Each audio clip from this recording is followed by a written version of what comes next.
with a former colleague of mine, Professor Candace Hoke, for JD students. And as we'll talk more throughout the session, and as many of you may have heard in some of the other materials, this is the same content that we deliver to the JD students, but adapted to be asynchronous and online, and to provide a basic grounding in law for students who are not pursuing the Juris Doctorate degree. And we're very excited today to have Spence Witten. Spence is a nationally recognized expert in cybersecurity. He has worked for a very long time for Lunar Line, which is a company we'll talk more about today, that provides a range of cybersecurity services, including cybersecurity training. And he has worked with me and the center since pretty much since its inception, or at least shortly afterwards. We got to know each other.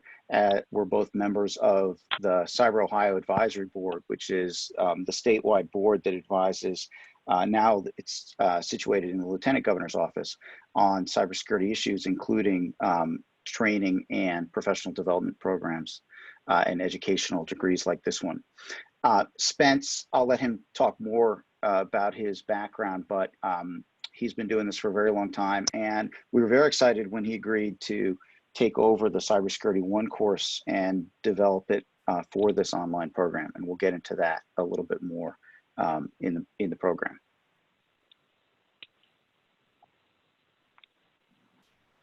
Thank you, Brian. So just briefly what we're going to do today, we just went over the introductions, and then we'll have Spence and Brian lead you all through a wonderful discussion about the careers in cybersecurity. Spence will speak a little bit about his Cybersecurity 1 course, and then we'll go into a question and answer. But I want to make sure that you know that you can ask a question at any time. I will monitor the chat box and the Q&A. So should you have a question while Brian and Spence are speaking, please go ahead and ask it, and we will answer it in real time. So without further ado, Brian, I'm going to toss it back over to you, and you and Spence can get started. Great. Thanks again, Julie. So wanted to open today with a discussion about the relevance of a degree from a law school in cybersecurity, because of course at first blush it might seem like the two are not that closely related. And for those of you who were able to attend a couple of weeks ago, we had a lawyer slash technologist, Tim Opsitnik, who's also part of this program and a part of the center, telling us about it from the legal perspective. And today we're going to talk to Spence and who is not a lawyer, although he interacts and is friends, I think, with many lawyers. At least he pretends to be. Reluctantly. But Spence, selectively. Very good. So Spence, tell us a little bit from your perspective, working on the technical side of cybersecurity, what is the relevance of understanding the legal environment and a degree from a law school like ours? Absolutely. So, hello everyone. As you know, both Julie and Brian have mentioned, my name is Spence Witten, and I work for a small company called Lunar Line. I have been in the cybersecurity field for over a decade now, and I'll talk about this a little bit more later. But I came to cybersecurity through a really, kind of odd and twisty, windy route that had absolutely nothing to do with technology at all. And then since then, I've developed. I'm not going to sit there and call myself a technical cybersecurity expert. I'm not like the world's best hacker, but I've learned those skills, and I've learned how to apply those in practical settings, and taking a path that we're trying to replicate for this program here. But so back to Brian's original question. So one of the really cool things about cybersecurity, and the students in this program come from a diverse set of backgrounds. I mean, we have folks from technical, non-technical, legal, non-legal, business, government, nonprofit, all over the spectrum here. And the cool thing about cybersecurity is that it is a multidisciplinary challenge. So it has organizational elements, it has human resource elements, it has technical elements, and kind of overarching all of that is law and regulatory frameworks. And so while you don't need to be a lawyer to dive into cybersecurity, and so in some ways it's almost a disadvantage, right? Because you have to pick up, spend so much time and effort in school, and you got to learn a lot of different areas and pass the bar in law, which is it's one way to get into to cybersecurity, but it's almost better to have that, very multidisciplinary focus where you're understanding the technical side and you're learning the legal side and the regulatory compliance side, because that tends to be what drives most organizations' approach to cybersecurity. So it definitely drives how they react to breaches and incidents. Obviously, that law is a huge one, but it actually reaches into day-to-day operations for companies in a wide spectrum of industries because they're subject to regulatory compliance. And again, you don't need to be a lawyer to understand that and to contribute meaningfully to an organization, but you do have to have a grounding in those laws, understand what they mean, and have a basic, lawyers like to use language in unique ways, right? Words tend to mean different things to lawyers and have a lot more weight, and so it's very helpful to have that backing as a foundation from which to grow a wonderful cybersecurity career. So once you have that legal backing and that foundational knowledge of these regulatory compliance frameworks, we can take your career in so many different directions. You can stay focused on the law, you can get really into privacy, or you can take it all the way over to the technical side and learn how to be a technical security expert. And so what to me is unique about this program across the nation, I mean, I don't think there's anybody that really approaches the challenge the way we do with this program, but what's unique about this is that we give you that framework, both the technical and the legal side, to jumpstart your career, right? Make you immediately relevant and attractive to employers, but also lay that foundation so that you can take your career in any direction you want. And again, that to me is one of the coolest things about cybersecurity. I think we have this kind of misinterpretation that it is all technical, it's all folks in hoodies sitting in dark rooms doing weird things with computers. And that's actually really far from the truth. It is very people focused. It's very day-to-day ops. A lot of it actually isn't even technical. And it's an arena where lots of different people from lots of different backgrounds can make a difference, not just in, organizational improvement in security posture, but also on behalf of the nation. And so again, having that framework of law and understanding the regulatory compliance side and having that foundation is just invaluable. And it's something that our program really focuses on and makes us unique nationwide. Across any program that you could be looking at for any graduate school. Yeah, and thanks for that, Spence. And I want to pick up on a few points that you raised. So first of all, the reason to pursue this, if you are in, say, a compliance role or HR or non-technical role where you're dealing with cybersecurity over the JD, is that, as you mentioned, the JD is, with the certificate that we developed, is 90% law. And then you get a little bit of this if you can cram it in around doing the bar. So it's a much bigger, intensive dive into the legal side, whereas this gives you a very thorough grounding to deal with lawyers and to deal with those legal materials. But it focuses very much on the context of cybersecurity, although we do go into very, some general topics around contracts, tort law, administrative law, and even some constitutional law in the Introduction to American Law course. And on the technical side, we don't go extremely deep. We don't provide you with the same kind of technical background that you'd get from, say, an undergraduate CS degree. But if you're already in a technical role and you've got the technical grounding, then this is the kind of stuff that you need and will be valuable as you move up the ranks and interact with the C-suite or ultimately enter the C-suite, and certainly interacting with counsel and the compliance folks. And so, actually, Brian, we have great questions. We have great questions already. So Rachel is asking, and it's probably one that you and I should tackle together. So she's kind of trying to decide between, this program or just going straight in for a JD. And so I actually don't know what it's like not being a lawyer. I don't necessarily know what it's like to live day to day in cybersecurity on the law side. So Brian, could you give her some advice on how to choose a JD, and then I'll dive in with, what the difference is vis-a-vis this program?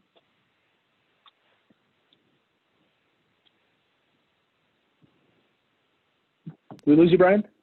Brian, you may be muted. It looks like you muted yourself. Oh, sorry about that. Absolutely. So Rachel, to answer your first question, this program is styled a Master of Legal Studies, but other institutions sometimes call it a Master's in Jurisprudence, or the various names, but a master's in law, as distinct from a Juris Doctorate, is essentially a degree that gives you a very thorough grounding in the basics of law, but doesn't go as nearly as deep and isn't as long as a Juris Doctorate program. Juris Doctorate programs typically are 3 years full time, whereas most masters in law degree, however they're styled, like ours, would be the equivalent of 1 year full time, but almost all are structured to be part time and accessible to professionals. So that's the main difference. And then when it comes to the JD, as we mentioned before, the JD is just a much more extensive program. Within it, if you were to say take the JD program at Cleveland Marshall, you could get access to the same courses that we offer in the online Master of Legal Studies as part of a concentration or certificate within the JD. But most of the courses you're taking, including all of your first year, are a very structured sequence that give you the grounding you need to be able to actually practice law, be in a courtroom, and construct contracts and things like that. And then everything that you need to pass the bar, which is, again, a much more extensive program. And I think one of the things to think about, from the non-legal side is that when, if you're going to head down the JD path and become a lawyer, I think you need to really think carefully about whether or not you really truly love the law, and you really truly, and talk to some lawyers and understand their day-to-day life, and do you really, really love that day-to-day life? And because that is a commitment. So, I mean, going to law school is kind of like going to medical school, right? I mean, you're setting yourself up for, a lifetime of very focused study. And, it's not cheap. Obviously, it's expensive, and it's a big time commitment to go to law school.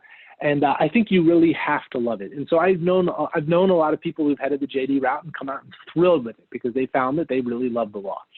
They love teaching the law. They love practicing the law. They love life in a courtroom. They like law in firms, or they like law even inside organizations. But if you have doubts about that, our program and the MLS program here is, again, to use the word again, it's a multidisciplinary engagement that's designed to set you up to take various different forks in the road. And so, to me, if you're already out in the world, you're working, you're already working and definitely working in technology. But even if you're not, I mean, if you're out working for various different organizations and you're just touching on cybersecurity, or you're just kind of curious about it, but you're not super committed to the life of becoming and being a lawyer, this is a program for you. I think you'll know the answer to that. I mean, you'll know if you've looked honestly at what life as a lawyer is like and you just are really jazzed about that, or vice versa, if you've looked at that and decided that's not for you. And if it's not for you, this provides you the legal tools you need to contribute to that conversation in an organization. I mean, obviously, you're not going to go practice law with this degree. It's not what it's set up for. But you can, sit down in the conversations with, integrating security language into contracts. Or you can sit down at the table and talk about regulatory compliance issues. Or, like Brian and I do, we help write legislation for the state of Ohio. And I contribute to that without being a lawyer, but having this background helps. And so I think ultimately, obviously, you're the only one that can answer that question. But I think you'll know the answer when you think a little bit about whether or not you really, really love the law. And I think that needs to be the decision criteria for JD versus this program. Yeah, and to just put it a little more straightforwardly, if you think you want to practice law, absolutely you have to have the JD. If you think you're interested in legal concepts, you're either already working or you imagine yourself taking on a role where you're dealing with legal concepts, but you're more interested in the business side, or you're in a technical role and you're interested in advancing on the technical side, then this is the program for you. It's really the JD, you have to go through that extensive training if you want to practice law, which, as Spence said, is a very different approach. You can practice law increasingly in this field, especially privacy and cybersecurity sort of straddling that line. There are a number of, many firms now have dedicated practice groups, but you'll be doing it as a lawyer, and you need to come out from that role. And quite frankly, we have lots of lawyers who are interested in this program. And if there are any lawyers out there already who have the JD, I'm happy to talk to you about how we can configure things so that you don't get the basic background in law, but we move you through and takes as a replacement some more advanced courses on the cybersecurity side. So Elizabeth has a related question. As a current undergraduate student, who has 30 plus years of business management experience, including 10 years with law firms, so she knows that environment. Is there a degree she should consider as an undergraduate? And Spence, I think we could both take this, but from my perspective, it depends on where you want to take your career from here, Elizabeth. If you want to stay on the business side, then I think you could take undergraduate degrees really almost in any field, although business is a great one, and still have end up, if you're thinking about finishing your undergraduate degree and then moving into this program, and then deepening your cybersecurity credentials. If you have any interest in the technical side and you're thinking about pivoting to that side of things, then of course you would want to do a CS degree or something in that field, either information sciences if you want to go a little bit softer. But that's really the main difference. There is not currently at the undergraduate level sort of the equivalent of this degree, and as Spence mentioned, we're pretty much unique. There's nothing exactly like us really in any other program that straddles sort of all three main areas: business, law, and technical. Spence, did you have perspective on Elizabeth's question? I do. And so I'll take Janice. the truth is, so I majored in international politics, right? And just to kind of go into a little bit of my background, and my goal is to enter the government. I wanted to work for government, like a lot of idealist folks. And truth is, working for the government's really, really hard. That's extremely, extremely tough to get into those jobs, and it takes a lot of luck. And wasn't able to get into the government, and so it's total happenstance that I ended up in cybersecurity. So the truth is, you can get to cybersecurity from any degree. It does help to have a degree. A lot of the jobs in cybersecurity, even that aren't directly employed by the government, are sort of you're either interacting with the government in a significant way, or you're working for the government as a contractor. I mean, I would say that's probably the preponderance in cybersecurity jobs. So they will expect you to have some undergraduate degree, because the government tends to be pretty black and white about that stuff. But it sort of doesn't matter. However, if you, like Brian said, I mean, if you have an eye on, developing yourself technically, I mean, maybe not a full CS degree. CS degrees are pretty tough, and get pretty granular on the technology side. But a lot of organizations have great IT degrees, which will give you kind of an understanding of that intersection between IT and business. So you're not necessarily learning like some of the core principles of electrical engineering and how chips work, which truthfully is not super useful in the day-to-day practice of cybersecurity, but will give you an understanding of how an organization, builds and uses a web stack for interacting with the public, right? And that is useful stuff to know. So, you can look in that direction. Something else to think of for all the students on the line is that cybersecurity still tends to be very certification driven. So there are tons of certifications, and we can talk ad nauseum about which ones are in and which ones are out and which ones are growing in popularity, yada yada yada. But that's both a good and a bad thing, right? Getting certifications is kind of stressful and annoying, but at the same time, it gives you opportunities to shape your career as you move forward. So even if for the folks on the line who do not have a technical degree, who majored in a political science type degree like me, you can still start heading down that technical path through the certification route, and that's perfectly valid and accepted. You have to remember, in cybersecurity, we don't have enough qualified applicants. We just don't. I mean, there are jobs aplenty. And so, organizations are willing to sort of look the other way on, technical skills if you have a really great grounding in regulatory compliance issues, or vice versa. So, there's a lot of opportunities to shape your career down the road. So I wouldn't sweat about it too much. I kind of follow your heart. But Brian is right. I mean, if you really have your heart set on technical side, look at some of those more technical programs. CS is a great but really challenging example, or maybe, IT systems or IT management. Yeah, and one final point on that, and then I'll answer Jenny, and then Rachel just gave us another, is the value of this degree is it won't replace a certification.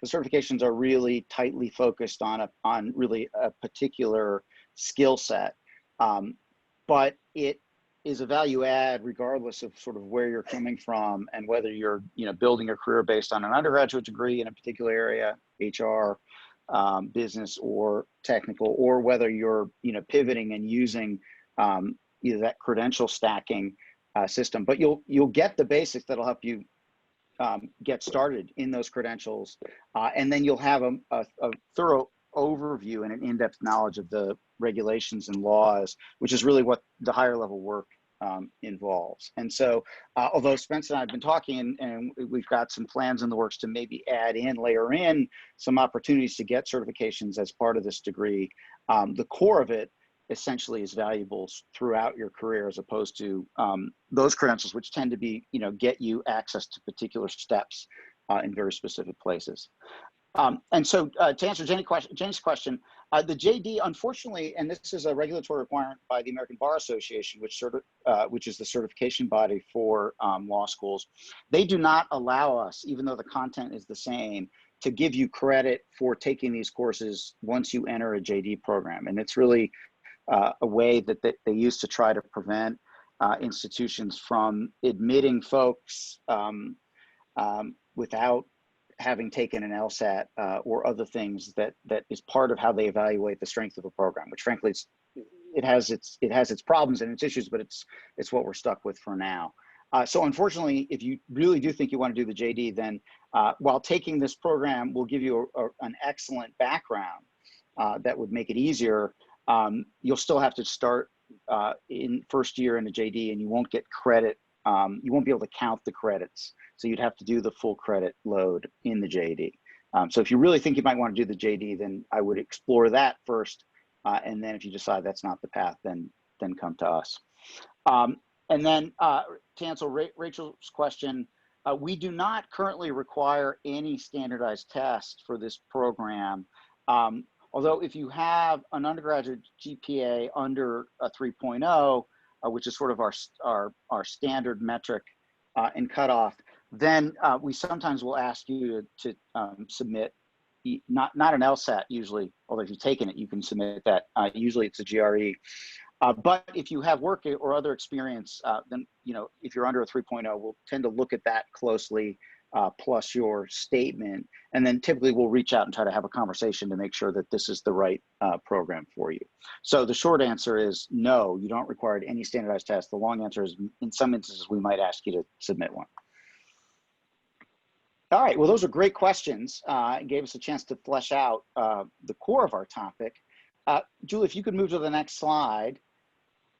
I want to quickly, and I apologize, Spence, for jumping over your background, but you neatly fitted in your brief bio. Let's dive in a little bit more deeply into what you do. And if you could tell us a little bit more about the work you do with LunarLine and how you find in your day-to-day and also in the clients you interact with that law and regulatory background is valuable. This combination is valuable. Absolutely. So I have been at LunarLine since 2012, and before LunarLine, I was at other cybersecurity focused small business that we sold. And actually, we just sold LunarLine too. I'm still under the LunarLine umbrella. My email address still says LunarLine. We were purchased by Motorola Solutions, so I'm now a Motorola Solutions employee, which has been a bit of a shift for me, but it's been interesting. So I have done a variety of tasks for LunarLine. So when I started at LunarLine, I ran all our federal programs. So LunarLine does a lot of support, provides a lot of cybersecurity services to the federal government. So that's Department of Defense, the intelligence community, the federal civilian community, and some international governments too. So, excuse me, I know that side of the world really well. From there, I took over sales, marketing, and client service for all our customers. So that threw in commercial focus groups as nonprofits and schools too. And so I worked, it was really interesting to go from, federal and Department of Defense and intelligence community focused cybersecurity to how we apply some of that same stuff on in the civilian world, in the business world.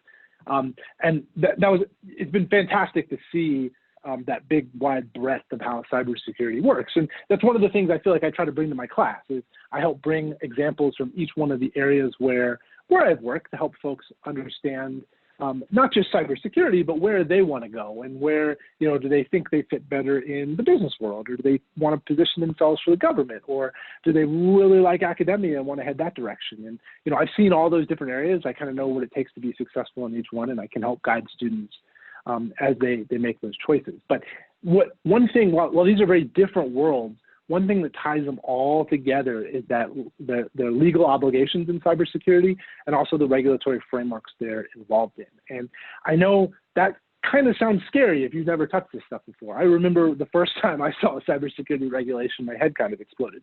And so our goal is to make it through this program so that your head doesn't explode, because the ability to understand and navigate those regulations, whether you're sitting in the, you know, downtown in the CIA, or whether you're, you know, working for Nationwide down in Columbus, or whether you're working for an academic institution, nonprofit, where have you, while the regulations are subtly different, there's a lot of commonality between them, and navigating that is a core job of any cybersecurity professional. Believe me, even the really hardcore technical folks who can't stand the legal and regulatory side still get sucked into it. And so having that framework is extraordinarily valuable to organizations, because a lot of companies are really scared. I mean, this is by regulatory standard, this evolves very fast. So new laws are created, agencies in the federal government promulgate new regulations. We have a really interesting environment now where states are coming up with their own regulations, and it is a mess. It is really hard for an organization that doesn't have a grounding or an education in these. I mean, even if they have, like, you know, one of the smartest general counsels in the world, and their CIO is the best in the country, you know, what have you, like, they're still really, really, you know, frightened about these rapid developments in this space. And that's where you come in after you've, you know, successfully cleared this program. You will have a framework to help these individuals and these organizations navigate these frameworks, understand them, shift their organization into a state of compliance that's not only, you know, purely compliant, but also optimized so that they can be compliant without impacting business operations. And one of the core things that I do on a day-to-day basis is I help organizations make that transition. So I don't work internally to Motorola. I am externally client-facing. So I go out to clients and I either assess their security posture, so I do kind of like an audit, or the more fun side of the job is helping organizations that really have no clue. And I think you will all be surprised that, you know, if you head down the cybersecurity path and you go out into the world, just how many organizations really have no clue. You know, even big ones that should know better, and help them, you know, start turning their cruise ship towards a more secure future and security posture. So it is a ton of fun. It's really rewarding. It has impact not just on cybersecurity, but on business operations. Like, it's really fun to go into, you know, a mid-sized business that's providing, you know, rockets to NASA, or at least, you know, key components, who have to comply with the cybersecurity regulation and don't know how to do it without breaking what they provide, you know, what keeps them alive. And you come in and you know, help engineer that solution that's, you know, a little bit technical because you're helping them figure out the technical side, and a little bit regulatory because you're helping them figure out the policies and procedures they need internal to bring everything together so that, you know, they can stay in business and be more secure and, you know, keep their clients happy. And it is a lot of fun. It's fast-paced. It changes constantly. You know, that we've all, you know, seen how emerging attacks and vulnerabilities pop up, and, you know, you'll often get emergency calls from clients trying to figure out how some new vulnerability report or finding impacts what they're trying to do. And it is a lot of fun.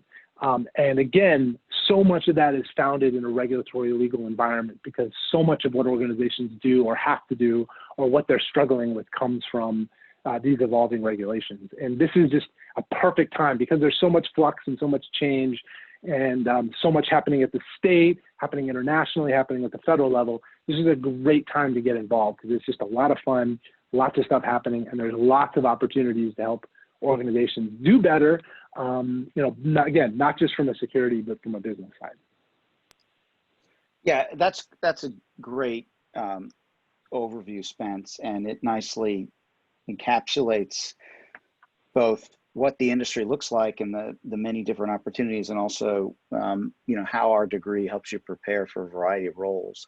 Let's turn now, Julie, if you don't mind going to the next slide, and talk a little bit more in depth about the Cybersecurity 1 course that you have developed for our program. As I mentioned before, the core of it is was already being taught, and we had developed it in the JD program, and then we were really pleased to have Spence's expertise to bring to bear, because part of what Lunarline does is create online cybersecurity training programs. And so we were able to use not only his substantive expertise in Cybersecurity 1, but also his deep knowledge and experience in developing effective online programs to convert Cybersecurity 1 into an online course for this. And before you jump in, Spence, one thing to note, what we do in the first semester is pair Cybersecurity 1 with Intro to American Law. And we'll get into more detail about that structure later, but that's a deliberate choice so that you're getting both the technical side grounding and the legal grounding, and that we move you through in the first 2 semesters and get you the thorough grounding in both sides. And then we move you into some more intensive topics where we do deeper dive on specific areas later. We'll talk more about that in a couple minutes here. Spence, why don't you tell us about Cybersecurity 1 and how you teach it, what you do in it, and the value of it. Cybersecurity 1 is so much fun.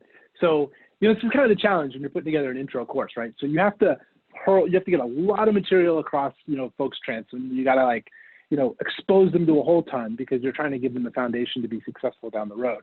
And it can quickly become pretty boring, frankly.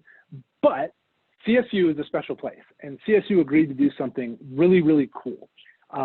They essentially opened up their public networks for us to get hands-on in a series of labs we designed to actually go out and launch mini cyber attacks against CSU. There's not a university on the planet anywhere else that allows this, by the way. And they were just, super gracious and helpful, and made it really, really easy for us to essentially use CSU for target practice. And that opened up the really cool opportunity to create this lab-based component for Cyber 1. So yes, there's a lot of information that flows across in Cyber 1. Some of it's dry, right? I mean, I don't think anybody, even the most diehard lawyer, loves reading new regulatory compliance stuff. We do what we can to make it fun, right? But we got to introduce that. But we pair it with this lab-based component where you will go out to the internet, even if you've never done this before, even if you've never even looked at command line or typed a line of code in your life, we're going to handhold you and walk you through the process of going out on the internet, downloading cyber tools, and essentially walking through a mini penetration test, a mini hack of CSU. And it is just so much fun. Students love it. They tend to be kind of intimidated when they jump in. But again, we designed this as an intro course. We assume absolutely no knowledge, and we handhold you through the process. And so you'll run scans against CSU assets. You'll find vulnerabilities. You'll analyze those vulnerabilities. You'll find stolen credentials online. I mean, we get really hands-on, and we see some really cool stuff. And for folks that have never touched, again, don't think they have a technical bone in their body. A lot of my students last semester, had never done anything technical in their life with a computer. It's, we still handhold them through the process, and they have a ton of fun learning how to do it. And again, it is set up for you to succeed. It's not this situation where it's sink or swim. If you can't, figure out how to run this scan perfectly and tell me everything about this vulnerability, you're going to fail. That's not it at all. It's just designed for folks to see that, because one of my core objectives as a instructor in cybersecurity is to teach students to not be scared. So when you go out into the cybersecurity world, you will encounter technical concepts you don't understand. You'll get a huge vulnerability report slapped on your desk, or you'll get you'll be in the middle of a live incident, right? And you don't understand all the ins and outs of that. And that's okay, because if we can teach you to not be scared of that stuff, to understand that, you have the skill set and the knowledge to, at least at a high level, understand what's going on and figure out what to do about it, we've succeeded in our goal in this course. And so Cybersecurity 1 is all about, giving you in a very safe way, an exposure to technical cybersecurity elements, as well as core foundational regulatory compliance and basic information security stuff, so that you can go forward with confidence, knowing that you can tackle these scenarios later on down the road. And another thing to point out is that it's not. This is an online class, right? Unfortunately, I don't get to, especially nowadays. I'd love to be in a class and get to know each one of you personally and shake your hands and all that jazz. And Obviously, that's not going to happen, but it's still a very interactive class. I am available. I mean, yes, I have a day job, so I'm not always instantly available to get on the phone, but you know, I'm available for text messages. You know, we can set up times to talk. We can, you know, share screens and figure out, you know, how to, you know, what's going on and troubleshoot the technical lab stuff you folks are having. So it's not a distant online thing where it's just, you know, fire and forget and I'm, you know, totally unavailable. You know, I'm here to help introduce you to cybersecurity so that when you move on to more advanced courses like Cybersecurity 2 and the risk assessment course that Brian teaches, you know, you'll be ready to tackle that. And I guarantee you, you're gonna have a whole ton of fun in Cybersecurity 1. Thanks, Spence. Yeah, and Spence really has done a fantastic job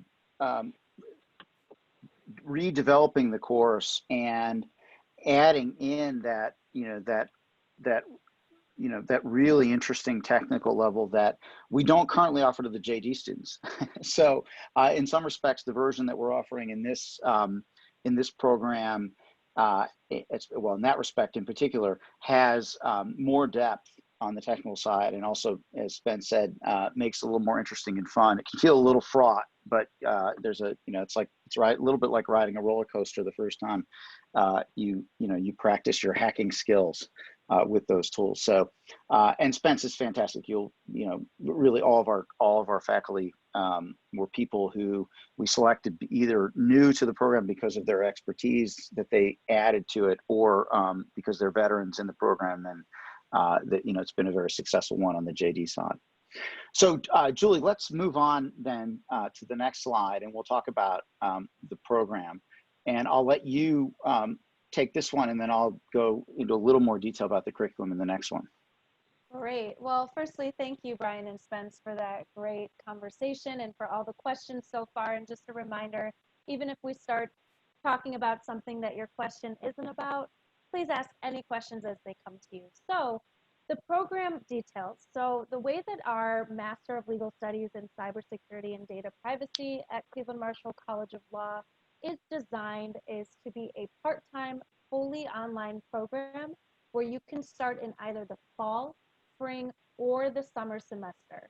I do want to mention, though, that Brian and I can be very flexible with you. So if you do want to take the program on a full-time basis or take more than 2 courses per semester, which is usually designed to be a part-time program, let us know. Or you can take 1 course a semester. We do have students doing that as well.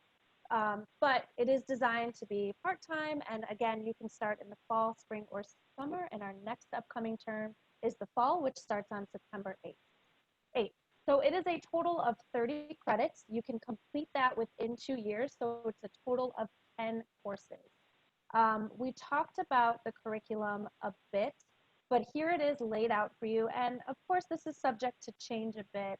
But here you can see each and every course that you will most likely take throughout your tenure in this program. Like I said, it's 10 courses spread across 5 semesters. And this is built asynchronous with some synchronous components. So if you're new to online learning, that might sound new to you. So what that means is most of these courses are asynchronous, meaning that you will log on to Canvas, which is the platform that we use. You'll view lectures, you'll do the readings, any assignments that you have on your own time before the next class day. However, our professors do offer a few live classes, which are synchronous throughout the semester, so you can interact with them, interact with your other classmates, ask questions in real time. So it's a really nice balance of both, but we expect that most of you will have full-time or part-time jobs while going through this program. So we want to make it as flexible as possible. Brian, was there anything else you'd like to add about the curriculum? Yeah, I just want to point out and reemphasize, we've got a structure here that, as I mentioned before, in the first 2 semesters through Introduction to American Law and Legal Writing, give you that very thorough grounding on the legal side, immerse you in all the core topics you need to know, and then through legal writing, give you some practice in both consuming and producing legal documents, doing your own legal research, which typically only a lawyer would do, but there are many open source materials that if you want to go deeper, you often can as a non-legal professional. And then Cybersecurity 1 Spence already described that. Cybersecurity 2 goes back over that same terrain, but does it in a format where you work as part of a group to develop technical controls to implement the concepts that you've then learned in Cybersecurity 1 while reviewing that content. And then the upper level semesters, as Julie mentioned, these are the courses that are currently planned to come online in the asynchronous format, and they go deeper into various aspects of law. Compliance is obviously a huge area, so we give you the general overview with an emphasis on cybersecurity and corporate compliance 1 and 2.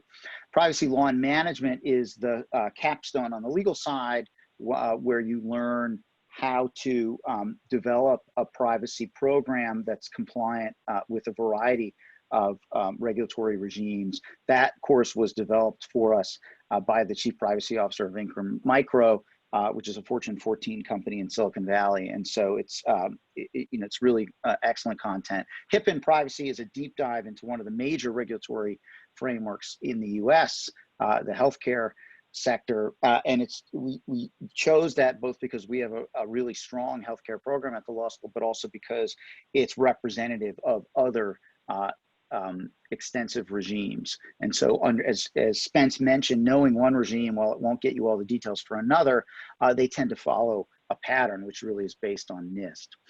And then in semester 5, that one's a little more tentative. We have currently a risk assessment and compliance course that, as Spence mentioned, I teach currently in the law school with co-teach with a Master's of Information Science professor in cybercrime.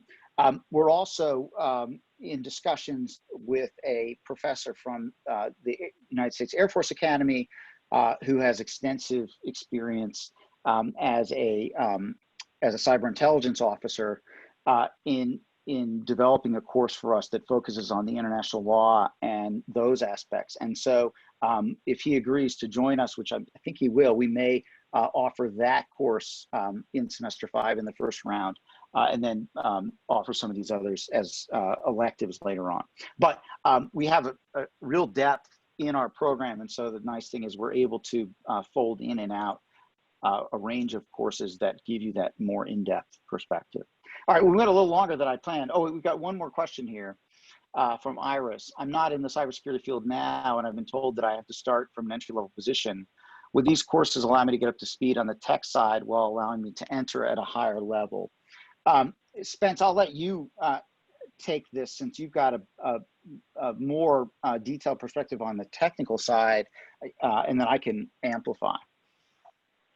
So it kind of depends on where you're at right now. So, I mean, there's no reason to have to step backwards in cybersecurity. So, there are an awful lot of positions where, being an inch deep, mile wide is super helpful. There are management positions, there are program management positions. There, a lot of times, one of the key things that security folks will do, again, depending on your background, they would step in for, say, a major IT systems redesign. So like, let's say an organization is moving their entire data center to the cloud, right?